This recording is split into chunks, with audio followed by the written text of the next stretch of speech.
சித்தர்கலை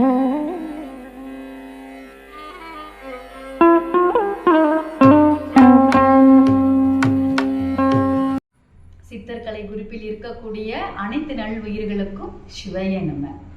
இந்த சேனல் வந்து யாருது அப்படின்னா யோகி தவ யோகி தட்சிணாமூர்த்தி ஐயாவது.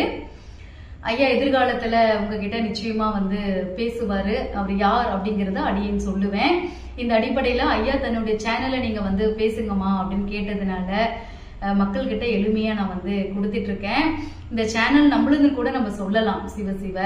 இந்த அடிப்படையில இன்னைக்கு என்னம்மா எங்களுக்கு வந்து சொல்ல வரீங்க அப்படின்னா, சுவாமி, இந்த உலகம் எப்படிப்பட்டது நீங்க தெரிஞ்சுக்கணும். அதாவது பொதுவா உங்களுடைய வலி வேதனைகளை நீங்க யார்கிட்டயாவது பகிர்ந்துகிட்டீங்க அப்படின்னா அவங்களுக்கு உடனே ஆறுதல் சொல்லிடுவாங்க. அவங்க கண்ல இருந்து நீங்க கொஞ்சம் தூரம் தள்ளி மறைஞ்சிட்டீங்க அப்படின்னா உங்களுடைய வலி வேதனைகளை பிறரிடம் சொல்லி அதற்கான சந்தோஷத்தை ரொம்ப சந்தோஷப்படக்கூடிய கொடூரமான உலகம் இது. சிவ சிவ.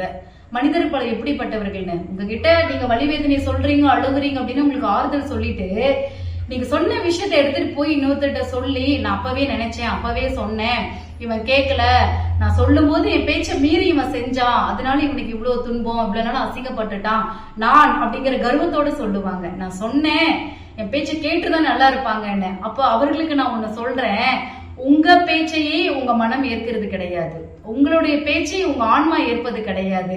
உங்களுடைய பேச்சை நீங்க பிறருக்கு சொல்லும் போது அவங்க யாருமே ஏற்க மாட்டாங்க. அப்படி இருக்கும்போது நீங்க இன்னொருத்தருக்கு அறிவுரை சொல்லும் போது அவர்கள் மட்டும் எப்படி ஏற்பார்கள்?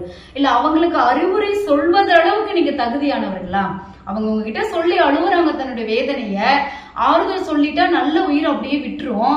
ஆனா நீங்க எவ்வளவு கெட்டவர்கள் பாருங்க. அதாவது இந்த மாதிரி நிலையில இருக்கிறீங்களா நான் சொல்றேன்.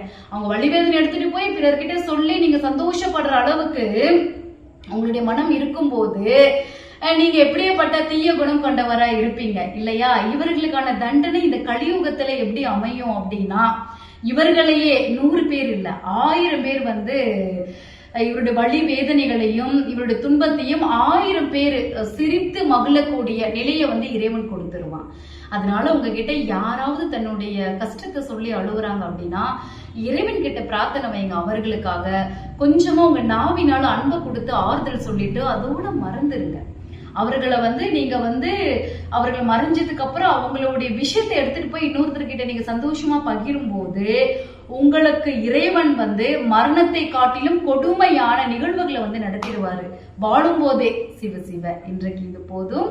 நம்ம சிவைய வாழ்க, நாதன் தாள் வாழ்க.